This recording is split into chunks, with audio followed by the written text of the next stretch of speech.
In Ukraine, tragedy struck the Kharkiv region when a Russian drone strike hit a civilian passenger train, resulting in the death of at least 5 people. Ukrainian authorities have strongly condemned the attack, labeling it an act of terrorism against innocent civilians. The strike occurred as the train was traveling between stations, a route used daily by thousands of commuters and travelers. Emergency crews rushed to the scene, where they were met with a scene of devastation. Rescue efforts have been ongoing, with teams carefully working through the wreckage to assist the injured and recover the victims. Officials have vowed to maintain the country's vital passenger rail services, which have become a lifeline for many despite the constant and ongoing threats from drone and missile strikes. This attack is the latest in a series of assaults on Ukraine's civilian infrastructure aimed at disrupting daily life and instilling fear. Investigators are currently on site, gathering evidence to document what they are calling a war crime. The international community has voiced outrage, with many leaders calling for accountability for the targeting of non-combatants. The incident underscores the devastating human cost of the conflict and the persistent danger faced by ordinary Ukrainian citizens. Good evening and welcome to World Headlines Tonight. I'm Hannah Steele. Here are the top stories making news around the globe. Leading tonight, global security experts have moved the doomsday clock even closer to midnight, now at just 90 seconds away.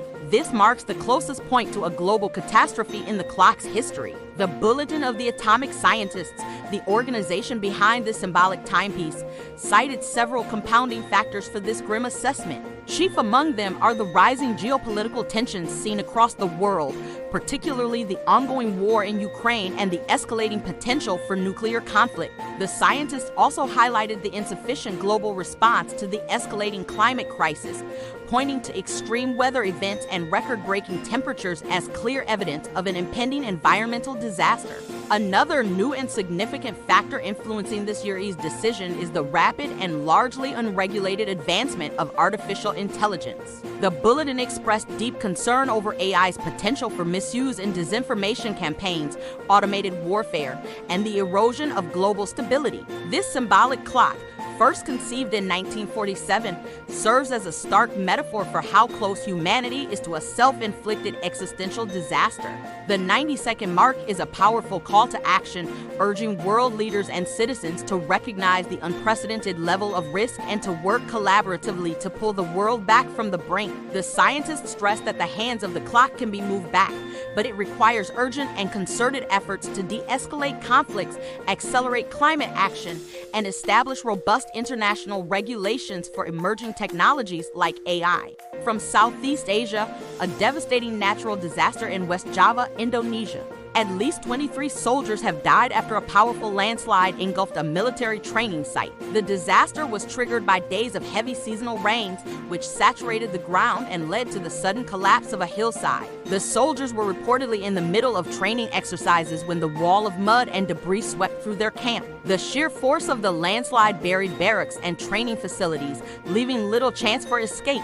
Immediately following the incident, a massive search and rescue operation was launched. Emergency response teams, comprising both military personnel and civilian volunteers, are working tirelessly, often digging by hand in the unstable terrain, to search for any additional victims who may still be trapped. The rains have also displaced numerous villagers in the surrounding areas, and community shelters have been set up to provide assistance and temporary housing for those affected by the floods and landslides. Indonesian officials are monitoring the weather closely as forecasts predict more rain, raising fears of further landslides in the region.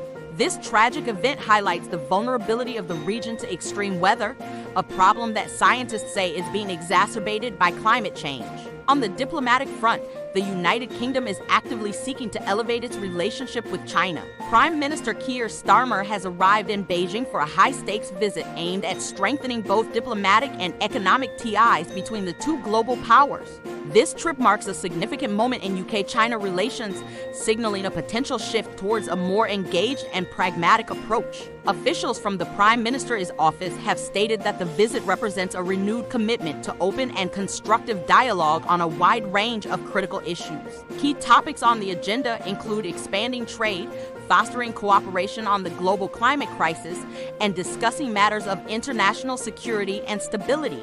The visit comes after a period of somewhat strained relations, and both sides are hoping this direct, high-level engagement can pave the way for a more productive partnership. The Prime Minister is expected to meet with top Chinese leaders for a series of talks, and the business community in both countries is watching closely for any announcements regarding new trade opportunities or investment agreements. The outcomes of this visit could have significant implications for global trade patterns and geopolitical alignments in the years to come. In a major breakthrough for international commerce, India and the European Union have successfully finalized a landmark free trade agreement. The deal, which has been years in the making, is expected to significantly expand markets and boost economic activity across a multitude of sectors for both economies. Negotiators overcame several long-standing hurdles to reach this historic consensus, which is being hailed as a pivotal moment in global economic cooperation. The comprehensive agreement covers a wide array of key industries, including automobiles, advanced technology, pharmaceuticals, and textiles, promising to reduce tariffs and streamline regulations. For India, the agreement opens up greater access to the vast European market, while the EU gains a stronger foothold in one of the world's fastest-growing economies. Economists predict that the deal will not only increase bilateral trade and investment, but also strengthen supply chain resilience for both partners. This agreement is seen as a strategic move, reflecting a broader shift in global trade dynamics as nations seek to diversify their economic partnerships. The final text is now being prepared for ratification, with leaders on both sides expressing optimism about the future of the India-EU economic relationship. And that is tonight's Global News Roundup. The world continues to face a complex web of challenges, from geopolitical tensions and environmental threats to the pursuit of diplomatic and economic cooperation. As these stories continue to evolve, we will be here to bring you the latest developments. Stay with us for updates. I'm Hannah Steele. Thank you for watching World Headlines tonight.